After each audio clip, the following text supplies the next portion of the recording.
Hey traders, welcome to Charts and Coffee. Great to see everybody. Happy Wednesday. Hope it's been a good week. I'd say August so far has very much been in line with those seasonal expectations that we know it's a choppy month. It's a month that we adjust our expectation for follow through. And what does that even mean, right? If I'm in a very strong trend as July was, it's nothing to think that we couldn't see hour after hour or day after day or even week after week follow through. We had a couple swing trades in the sector secrets mastery like that. Johnson and Johnson, JP Morgan, Freeport McMoran. We had some of those trades. This month, it's a different type of behavior. So when you look at August versus July, probably the biggest adaptation we have to make is accept that July has a very different characteristic. It's strongly bullish trend versus August, which is the spin cycle on the washing machine. So that's where we are right now. And it seems up, down is the norm. But if we prioritize trending markets in our watch list building, when we figure out what we're going to trade, we favor those things that are in uptrends because they exist, right? They're out there. We're going to do pretty darn well. We'll be kicking off yet another day in the Sector Secrets Mastery with our hour and 5 minutes of day trading. That's about what we do every day. So our traders on the West Coast or even Mountain Time, they're able to do a little day trading and then start their day. Those of us, say in Central or on the East Coast, we can take a small chunk of our morning, day trade, and then get on with our day. Because everything else we're going to do as traders, gang, remember, once we start looking at 1 hour charts and daily time frames, we can slow things down. We can use our trading partner, which is our platform, right? Our trading platform really is our trading partner. We can use that to our advantage and not be glued in front of the screens unless that's something you want to do. All right. So pretty cool that August is behaving the way we expect. It's not what I want. I'd rather have July all over again, but at least it's behaving in a way that we could at least brace ourselves and expect. So if you're having a challenging time with August right now, think about those few things that we've just spoke about in the last 2-3 minutes here and see if you can't make those adjustments. All right. So as always, if you have any questions, type them on in. Let's go ahead and jump into what we've got going on in the markets. Now, you'll notice I've got crude oil up. This is one of those uptrends that we've been looking at both intraday and as a swing. And I definitely want to think about whether or not crude is something that not only is something we can buy more frequently, the daily price movement range dips.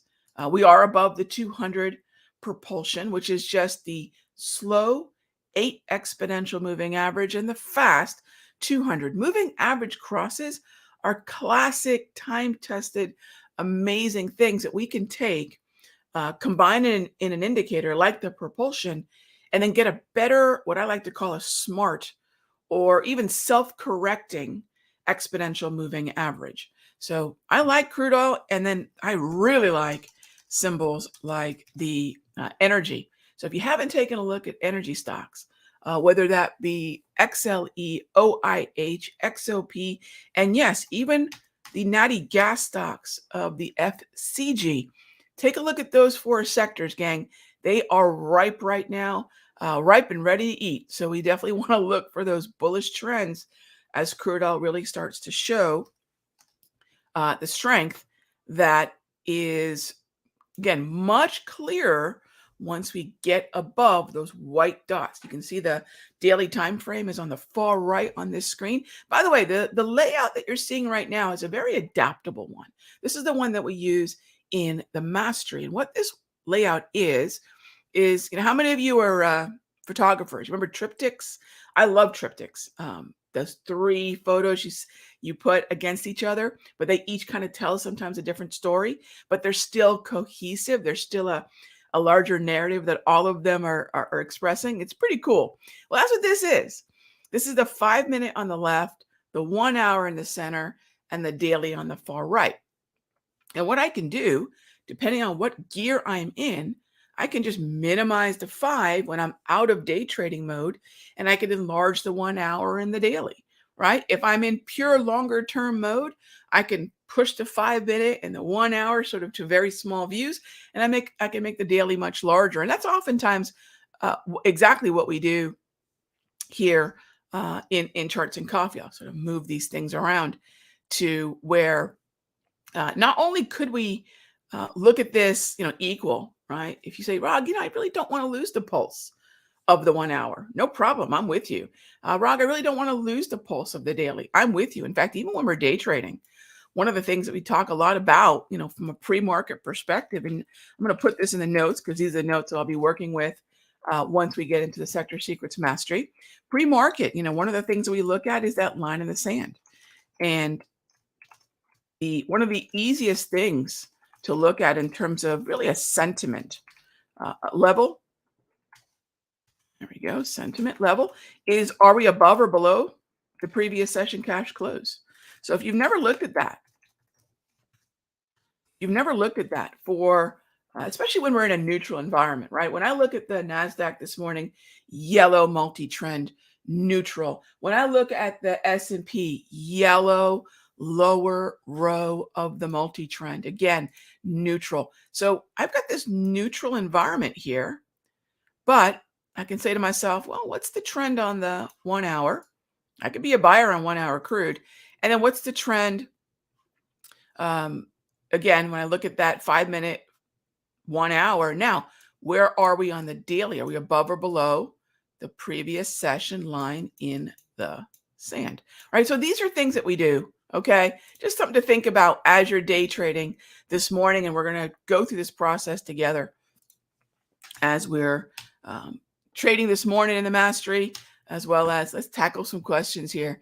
JB asks, is there a strategy for ZB and ZN prior to the bond auction to catch the wick? Yeah, JB, it's actually exactly what I was talking about just now. That's a day trading strategy. So if you caught a little bit of what I was mentioning using these tools, that's exactly what we're going to do. What's the structure in front of the bond auction, right? And we want to look separately at the long bond ZB and the 10-year ZN because they might each have their own structure. And then we want to set that trade up with the hourly price movement range. But that structure, that quick convo that we just had, applies to that question 100%. All right. So Mark says, scalping the Euro US today, up and down. I'll tell you, one of the things that a lot of our traders are beginning to notice, especially in August, as we go into the remainder of the year, which is going to have a certain cloud of uncertainty over it as we try to figure out what's going to happen with the macroeconomics of inflation, jobs, growth, and then what the Federal Reserve is going to message. Because of that, a lot of traders are really liking shortening the time frames and then looking at momentum setups. Now, luckily, I'm not a scalper. I never have been. But luckily, the Lorna bot, who uses the tools that I use, has been doing a little bit more, scalping in the room, opening up that process that you can use with the tops and with the HPMR and with the multi. So yeah, we're definitely looking more and more at traders interested in, that adding that particular gear perhaps to this foundational day trading approach on the 5. All right, next up is Nakeem asks, is there any hope for the Bank of Japan to increase their interest rate? I don't know, my friend, but I would say no. If you read, there's a book, I believe it's called The Holy Grail of Macroeconomics. It's a book you can probably find on Amazon, and it describes the monetary policy that the Bank of Japan has backed themselves into, and it's one of keeping a very low interest rate. So the way I look at it is this, right? The way I look at it is like this. Why do we care? Why does it matter? What of our trades are really going to be impacted by whatever it is that the central bank of Japan does? And the bottom line is for me, right? The bottom line for me is not really. So I ask myself, to what degree does that, if they do or don't? Again, just to answer your question, they can't. They can't with the number of JGBs that they own. So will they ever? We'll see. But right now, that's the macroeconomic theory that they are going by to support the economy of Japan. And the bottom line is this. My goal as a trader is to find a 5-minute or an hourly or a daily time frame opportunity and manage risk, right? And that just doesn't necessarily work its way into any of the reasons we would get a setup, right? So it's not that it's uninteresting, but in many ways, is it necessary for us to see the follow through on our trades? Okay. All right. So just a couple quick things before we move on. Again, if you have any questions, type them on in. S&P, where are we right now? Neutral environment, trading above the previous session close. Again, this looks like classic August, right? The day trading is working really, really well because of the nature of August. And by the way, when we start creeping into September, we'll talk a little bit more about what the historical nature of September is. So if you've been following along just these last 2 months, you know that July is a very bullish month. And what were we doing in the mastery? Looking for long positions, looking for broader participation, looking to the long side. And that's what worked exceedingly well, both short term and even long term. August is a different thing. So once again, we adapt. And if you're adapting, then you know exactly what to do. Shorten the time frame, shorten the time horizon, and look at some of these sentiment readings. NASDAQ's going to be a tricky one, gang. And I know a lot of folks have been asking and emailing me about Apple. Apple is the problem child here. No, we don't have quite yet a setup that I would say is ready for prime time in Apple yet. But for those of you that have the Darvis 3.0, you'll notice the heads up, the early warning, the signal has appeared below the August 7 candle.